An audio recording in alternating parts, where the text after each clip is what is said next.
Hi guys, welcome back to our channel. Guys, మన channel cricket సంబంధించిన ప్రతి చిన్న అప్డేట్ మన ఛానల్లో రెగ్యులర్ వస్తుంటాయి.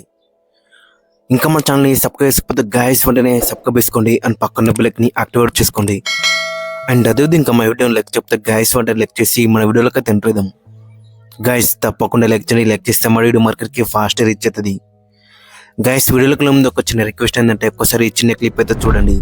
దాదాపు 90% సబ్స్క్రైబ్ చేసుకోకుండా చూస్తున్నారు. గైస్, ఖచ్చితంగా సబ్స్క్రైబ్ చేసుకోండి. మన ఛానల్లో క్రికెట్ సంబంధించిన ప్రతి చిన్న అప్డేట్ రెగ్యులర్గా వస్తూనే ఉంటుంది. ఇక ఇండియా వర్సెస్ నెదర్లాండ్స్ గ్రూప్ స్టేజ్లో మన టీంకి ఆఖరి మ్యాచ్ అని చెప్పుకోవచ్చు. ఆల్రెడీ మన టీంనే క్వాలిఫై అయింది సూపర్ 8కి. సో కాబట్టి ఈ మ్యాచ్లో పెద్ద ప్రెజర్ అయితే ఉండదు. అందరు కూడా మంచిగా ఫ్రీగా ఆడుకునే ఛాన్స్ అయితే ఎక్కువ ఉంటుంది. దట్టు ఫామ్లో లేని ప్లేయర్స్ కూడా వాళ్ళకి ఫామ్లో రావడానికి మంచి అవకాశం అని చెప్పుకోవచ్చు. లాస్ట్ మ్యాచ్లో మనం చూసినాం కదా మరి మనోళ్ళు ఏ విధంగా రాణించాలో. సో కాబట్టి ఈ మ్యాచ్లో కూడా మరి మనోళ్ళు అదే ఫామ్ను కంటిన్యూ చేస్తే బెటర్ అయితే ఉంటుంది. ఇక మరి ఈ మ్యాచ్కి మన టీమిండియా కాంబినేషన్ ఏ విధంగా ఉంటుంది, ఏమైనా మార్పులు ఉండయా అనేది ఈ వీడియోలో అయితే చూద్దాం. ఇక ఓపెనర్స్ వచ్చేసి అభిషేక్ శర్మ అండ్ ఇషాన్ కిషన్. అందరు అంటున్నారు మరి అభిషేక్ శర్మ ఆ విధంగా ఎందుకు అవుట్ అవుతున్నాడు, ఒక 2 మ్యాచ్లు ఆడకపోతేనే ఇంతగానం జడ్జ్ అయితే చేస్తున్నారు. బట్ గత లాస్ట్ 2 years నుంచి 2024 వరల్డ్ కప్ తర్వాత నుంచి అభిషేక్ శర్మ ఇచ్చిన మనకి రిజల్ట్ అనేది చాలా బెస్ట్ రిజల్ట్ అయితే ఇచ్చిండు.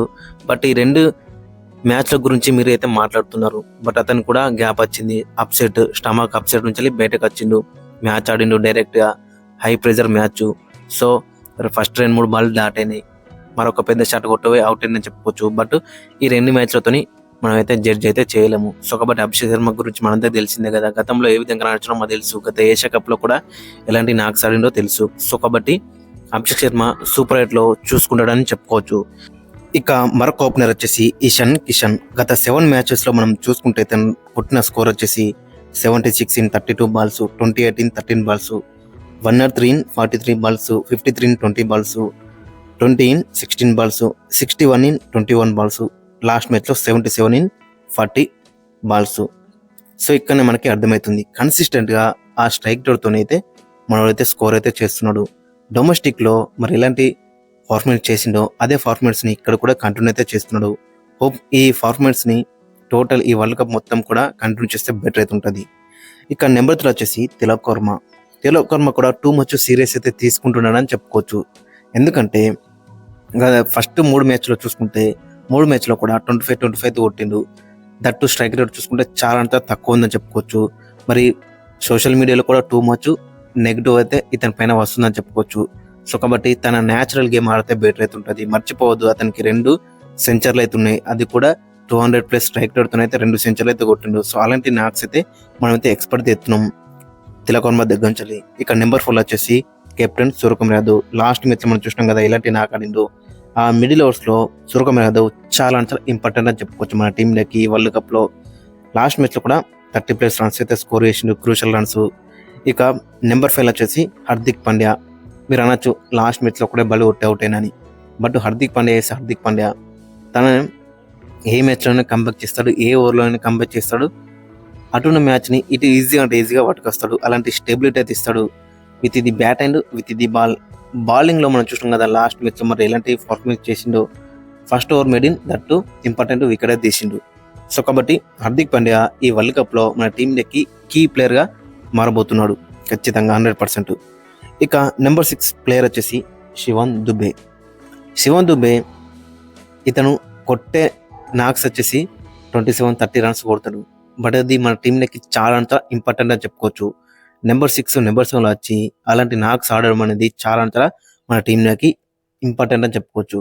గత వరల్డ్ కప్ ఫైనల్లో చూసినాం, T20 వరల్డ్ కప్ ఫైనల్లో, ఏషియా కప్ ఫైనల్లో చూసినాం.